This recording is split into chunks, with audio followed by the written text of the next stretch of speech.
Welcome back, everyone. This is Drea Noka with the Alkalign Lifestyle Wellness Center, and today we are diving into the solar plexus, our third energy center or our third chakra. Now, as I have mentioned in previous clips, we are going off of the 7 Core Chakra Healing Workbook that I put together.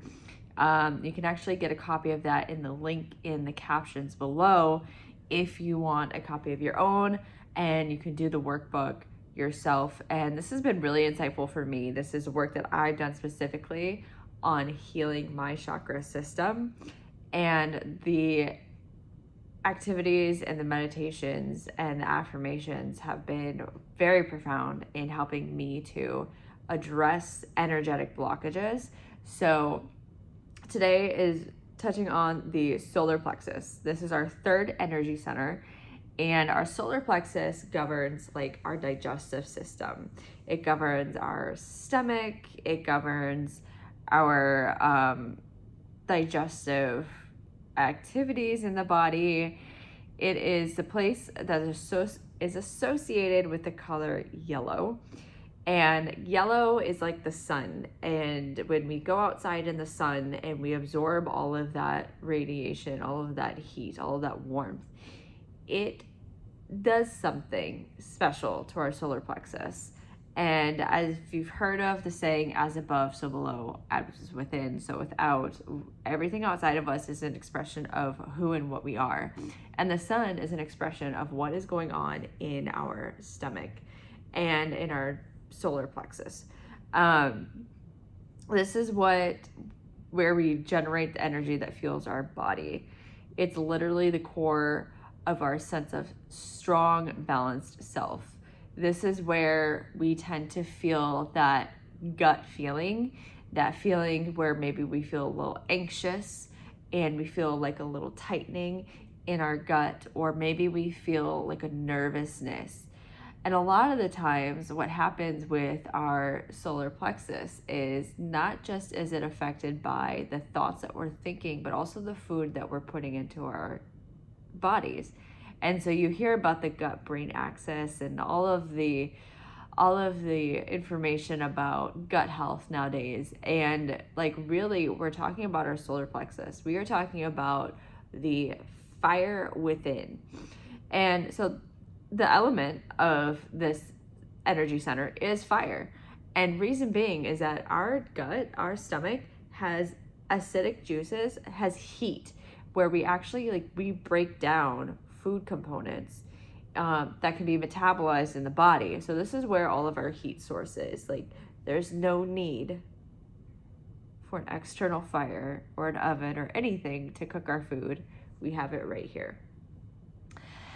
Okay, so you want this burning consistently and steadily, so you're fueled, awake, inspired, and passionate about your life. And I'm not speaking necessarily physically, because that puts a lot of pressure on the digestive system. So you don't necessarily want to be constantly eating and constantly having your inner fire burning components, but you want it burning in the fact that you have the courage and the ambition to go out and do things in the world. Okay, so at the same time, the fire can get easily out of control. It can blaze, burn, and singe things, which we're going to talk about shortly. Too much fire generates an inflated ego.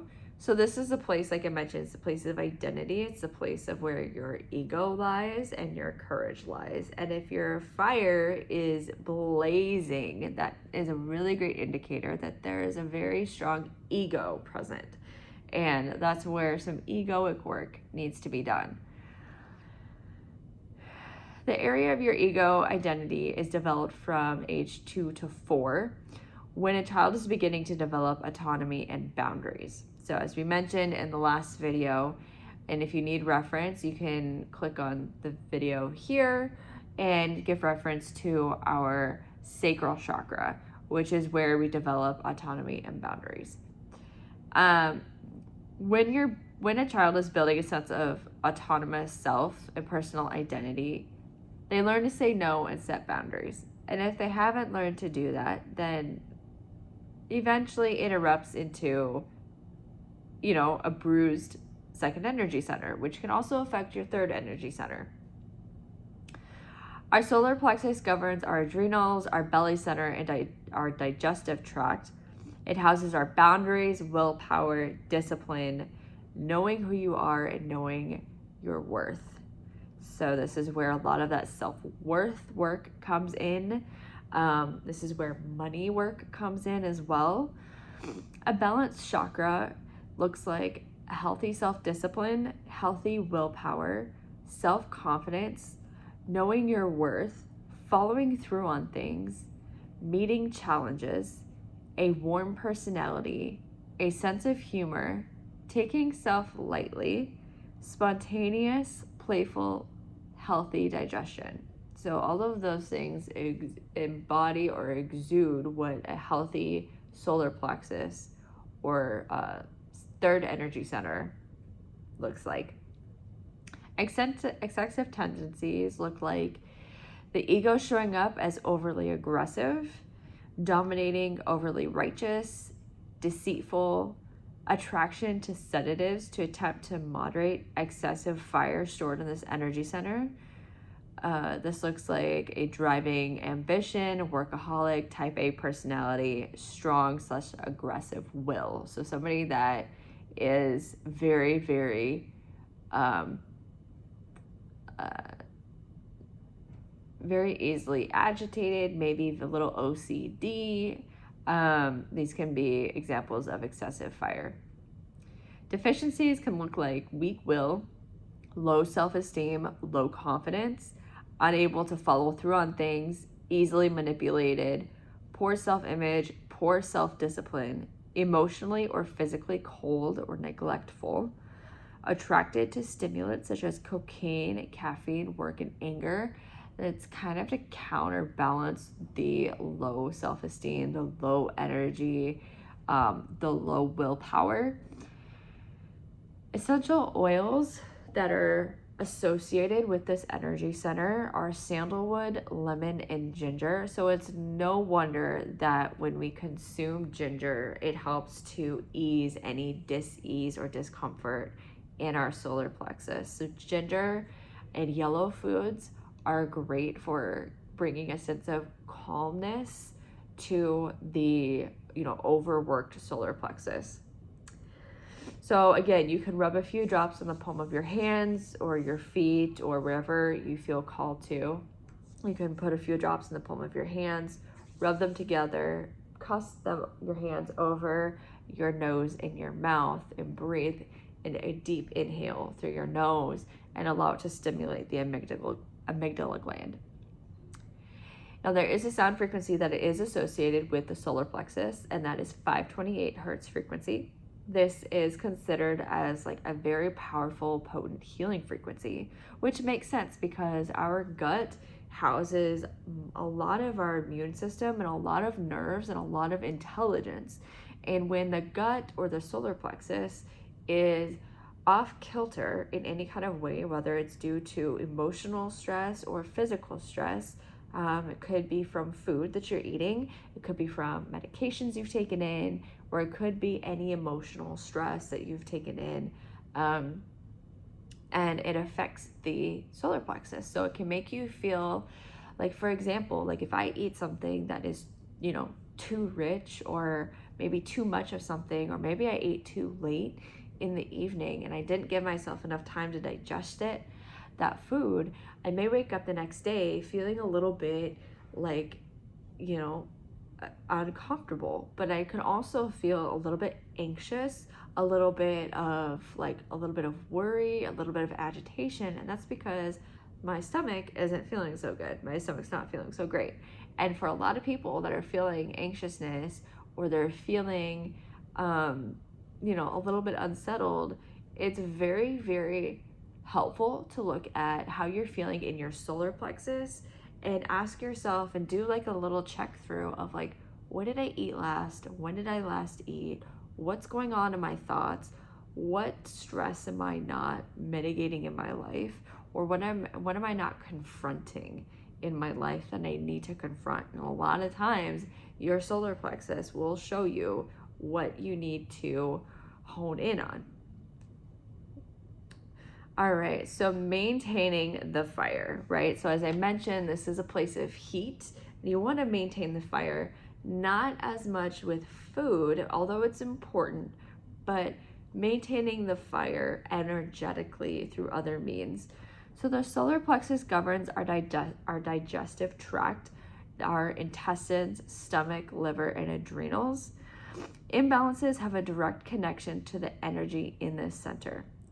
Too much fire or imbalances in the digestive tract show up as irritable bowel syndrome, IBS, colitis, ulcers, weak immune system. So as I mentioned, if you're feeling, a little bit agitated or maybe a little bit of dis-ease or discomfort, it could be something that you ate. And it could be showing up as IBS or colitis or ulcers if you've really, really stressed out your solar plexus. Conversely, too little fire shows up as weak digestion, immune system, or metabolism. The function of the digestive tract is to take in food, break down the food we consume into component parts, then absorb and assimilate the nutrients we can use, release and let go of anything that is of waste products, and then psychologically and emotionally, we want to be able to do the same process. So by maintaining the fire, it's not necessarily putting so much heat in the body, but it's maintaining a steady flame.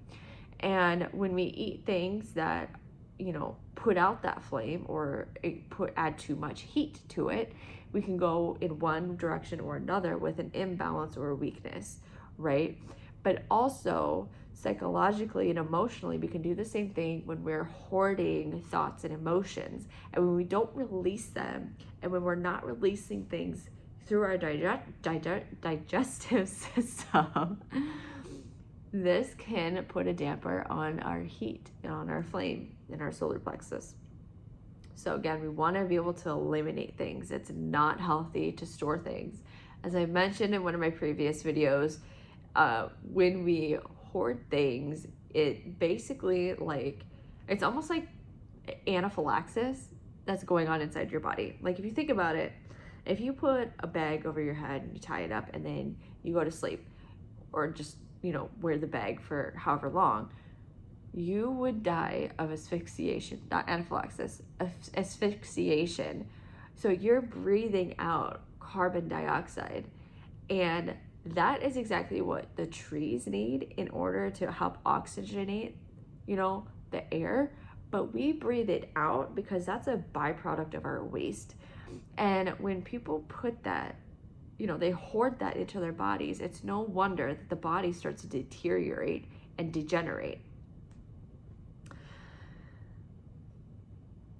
The shadow of our third energy center is shame.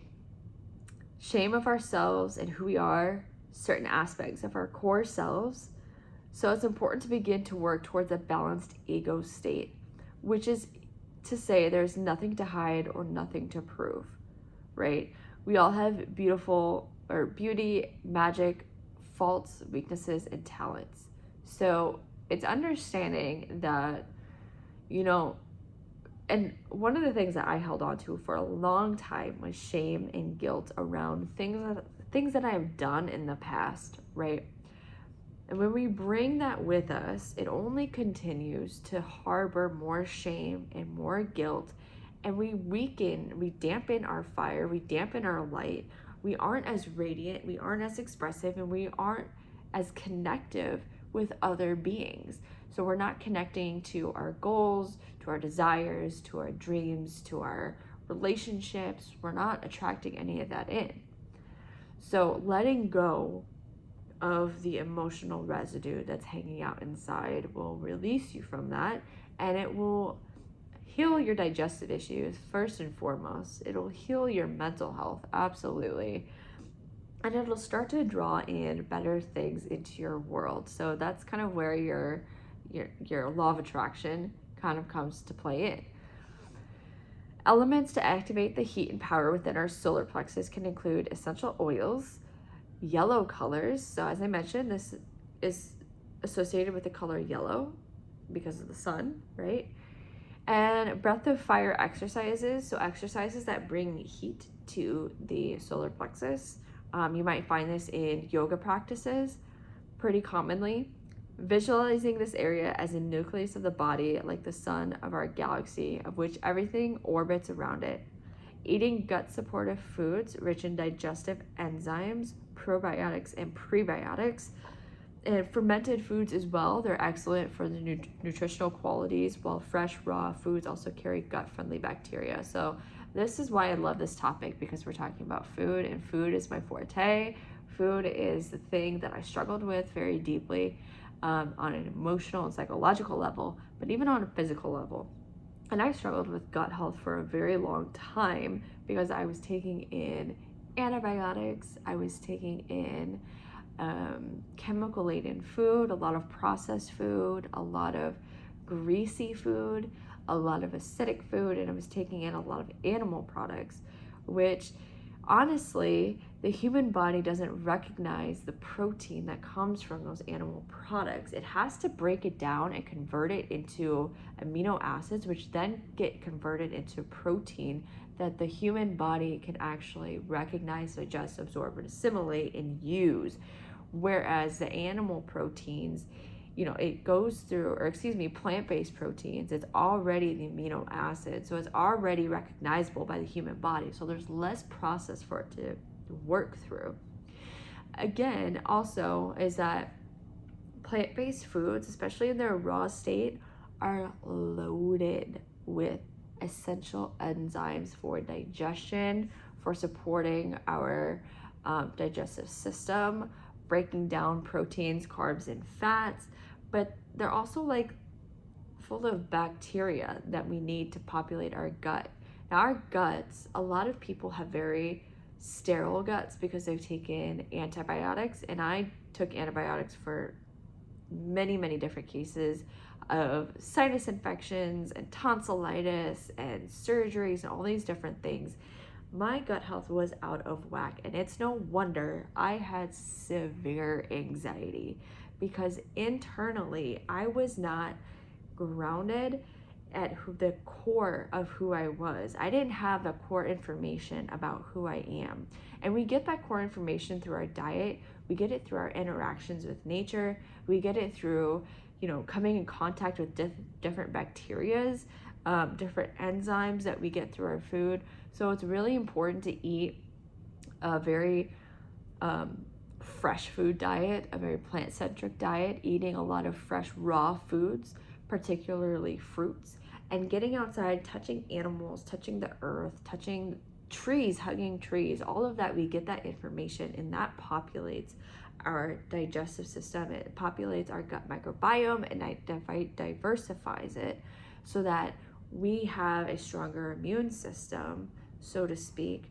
And if you hear my husband speak about, and probably any of his other videos that you may have seen on this channel, he describes the digestive system, or the immune system, as really the lymphatic and glymphatic system. What I'm speaking on is the ability for the body to defend itself when foreign invaders come in. So that could be anything like a cold, any type of virus or viral infection or bacterial infection. The body is equipped to handle that, right? And we get that, again, we get that through the food that we eat, we get it through the things that we touch, the things that we expose ourselves to, populating our gut with good, healthy bacteria, prebiotics, and probiotics. And if you have had a history of being on medications and antibiotics, it is very, very, very, very beneficial for you to consume probiotic rich and cultured foods. That could be like coconut kefir, coconut yogurt, any plant-based yogurt. It could be sauerkraut or any fermented foods, sourdough bread or any cultured breads. These things have a diverse array of bacteria and enzymes that are so essential for your gut health and supporting that solar plexus. Okay, so moving on to meditations and affirmations. So sitting in a quiet space, in a room, wherever you may be, just make sure the space is quiet so you can hear the meditation and being attuned to where you feel any dis-ease or discomfort or any sensations or what have you throughout your body. So if you have this meditation written down or you can record it, it makes it really, really nice when you go in, and it's not something that you so much have to memorize, right? It's sitting in a quiet space, reading aloud or listening to a recording of yourself, speaking the following affirmation or meditation, excuse me. So close your eyes, put your feet flat on the floor or sit cross-legged, whichever works best for you. You can place your hands on your lap or on your knees. And just taking a moment to gaze any sensations you feel in your body. Where do you feel warmth? Where do you feel less warm or maybe cold? And taking in this meditation. I now release all conflict and images of weakness. I take full responsibility for energizing my body and keeping it sound. I dissolve all cords between myself and others. I release competition, power battles, habits, and judgment that drain me. I affirm that human will is supplied and guided by my divine will. I open the inner door between body and soul, that the light may flow through. Thank you, Creator, for my life, for power and the will to choose. Now imagine feeling sparkling yellow energy in your solar plexus, radiating like your own sun. And now take notice of any different or new sensations you may feel in your body, particularly in your gut, in your limbs, in your chest. And once you're ready to move on from that, we'll move on to reflections. Now, reflections I include throughout this workbook because it's really important to reflect back on your history, not as a thing to victimize with and identify with, but as a thing to something to look at and say, that's interesting. I now understand where this came from, where this thought pattern or behavior pattern came from, right? So reflections are important because we could use them as kind of like a map to see where we were so we can go to where we want to go. So I want you to think about where you could use more confidence, willpower, and or discipline in your life. Could it be around food? Could it be around your work? Could it be in relationships? Maybe in speaking, in conversation? Could you use more discipline with money and finances? Could you use more confidence or willpower in how you use that money or those finances? Write down your answer or answers. Next, what is your truth?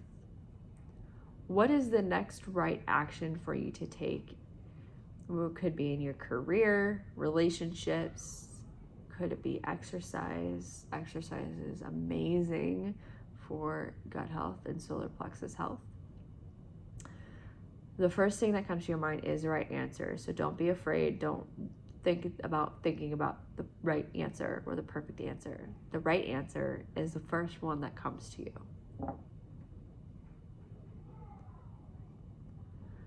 Next, is it easy for you to break down, absorb, and get the nourishment and nutrients from your life experiences? Or do you tend to hold on to resentments and anger? How is your energy at mealtime? What thoughts run through your mind when you're eating? So this is really important because, especially in the West, it is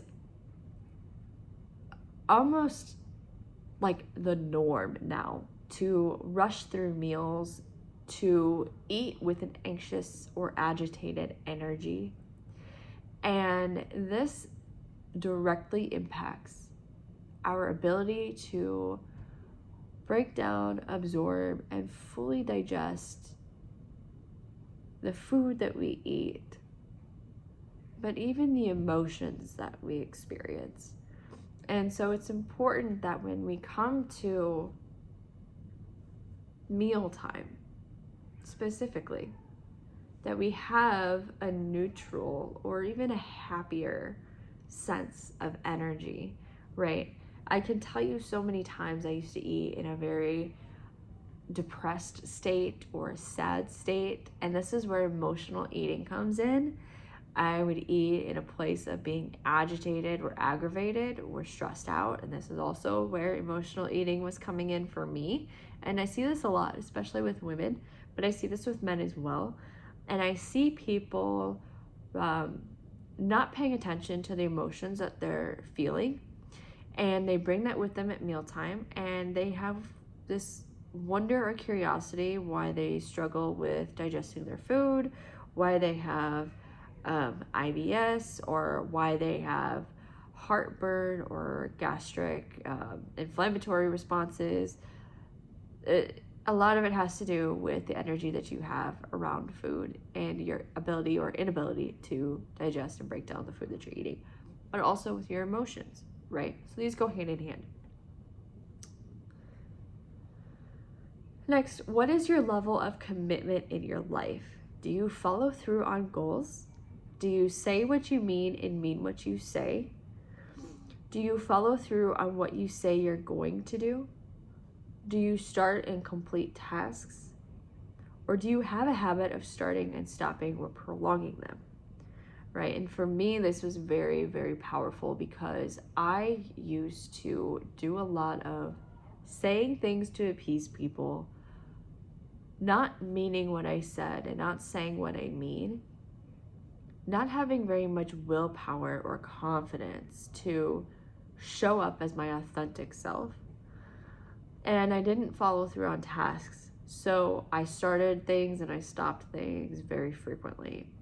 And this gave me a sense of lack of trust within myself. So when I would go to make commitments, especially with other people, I would feel this sensation in my gut, in my solar plexus. And it showed me that I didn't have very historical evidence or proof that I could trust myself, because I had so many examples of when I let myself down or when I didn't follow through on a commitment.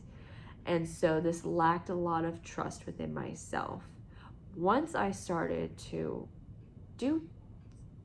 follow through on like smaller commitments or commitments that didn't have a whole lot of impact, whether I followed through with them or not, other than how I felt about myself. So that is a big impact, right? But it didn't so much affect other people as much. I started to make small commitments to myself. You know, I'm gonna get up at this time. I'm gonna leave by this time. I'm gonna finish this task. You know, these small, seemingly small things add up to big things, right? And so when we build the autonomy within ourselves and the integrity within ourselves, we build this confidence within ourselves, and we have this sense of willpower and this courage and stamina to follow through on things. And you know, basically we build like this strong foundation within ourselves. Next, notice areas in your life where it is challenging for you to enforce boundaries. Are there certain relationships that are more challenging for you than others? Are there certain people that trigger you? Also notice where you get angry or irritable in your life. This is a great indicator of where your boundaries are. Remember, you want fluid, not rigid boundaries. So again, going back to the sacral chakra and where that houses our fluidity and our movement, right? We kind of go with the flow more often. And if we have rigidity around our boundaries, you know, I've refused to eat anything red, right? Well, now you're just like, now you're cutting out a lot of things in your diet that could be really beneficial for you, right? And the same goes for other areas in our lives, right? And on the same side of that coin, when we don't have healthy boundaries, we now allow ourselves to be influenced by other people. We don't have a strong sense of confidence, willpower, and sense of self.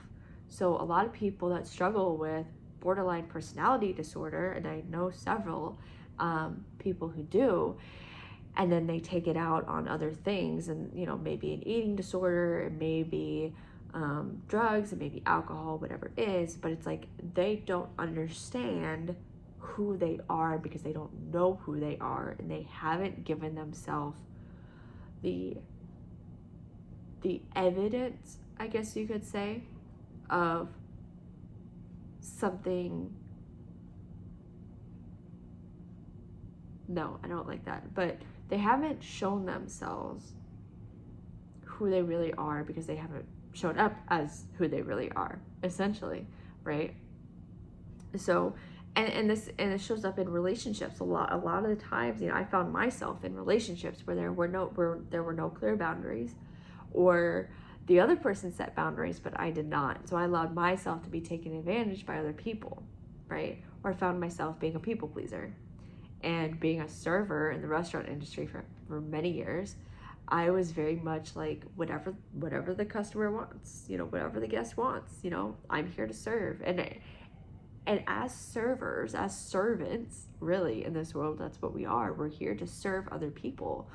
But it's not to the extent where you sacrifice your integrity with yourself. That was a very powerful lesson that I had to learn. Next, is there a place in your life where you feel disempowered? A good indicator of sense of power is feeling passionate about your life. And if you're not feeling passionate about your life, there's a good chance you feel disempowered, right? And I saw this with my parents, where there wasn't a lot of passion about their lives. And I even adopted that as well. I thought that life had to be lived out a certain way in order for me to be successful, in order for me to be liked and appreciated and valued. And I lost the sense of self-empowerment. I felt very disempowered, and I definitely felt this way with my health when I was so reliant on doctors and other specialists in their field, because I didn't really understand health at the time, and I didn't have the confidence to cultivate self-empowered healing. And that took many, many years to cultivate, but a lot of it really just took awareness and understanding and trial and error, of course. But once I learned to take matters into my own hands, and I began to trust myself and my body and my mind, I was able to be empowered with my health and wellness, and then that carried out to other areas of my life. So I began to feel more empowered in speaking up and having meaningful relationships and setting boundaries, and all of that is entangled with health. Like, there is nothing separate. Health is really the alignment with your true self, and so many people are living misaligned with who they really are, and it's no wonder that they're struggling in their mental health, their physical health, spiritual, emotional health. Like, all of these are entangled, all of these are interconnected. So if you found this video helpful for you, or if you'd like to share it with somebody you love and care about who could benefit from the information and the activities, or you want to do these activities with your friends or family and you found this useful for you, please share this video, like it, subscribe to our channel, leave a comment below. And if you want a copy of your own 7 Core Chakra Healing Workbook, you can visit our website in the comment or in the description below. I believe it's $29.99 for a copy. And it's yours to keep. And if you want to take that work even further, you can join me in Greece, in Kefalonia, Greece, next June 2024, where we dive deep in a women's workshop on the 7 Core Chakra Healing Workbook. Each day is tailored to each specific chakra. Now, we also go into plant-based nutrition. We do plant-based cooking classes, so we all cook together. We learn the basics of plant-based eating and why it is so essential, why it is so vital for our health and well-being, because humans have a specific diet. I believe humans have a specific diet, just like every other species has a specific diet. And it's important for us to live in alignment with that. Because again, when we live outside of alignment with who we really are, that's where we create chaos, disorder, dis-ease, etc., right? So if you feel called for that, if you want for more information, you can click on the link in the description below, breathetheblue.com/amazing, and you can get more details on that, pricing, what you can look forward to as far as activities, all of the good stuff. So we'll be there. We have a few spots available, so please, I encourage you to take advantage of signing on early, because we do have early bird discount pricing available as well. So thank you all for joining me, and I will see you guys in the next video.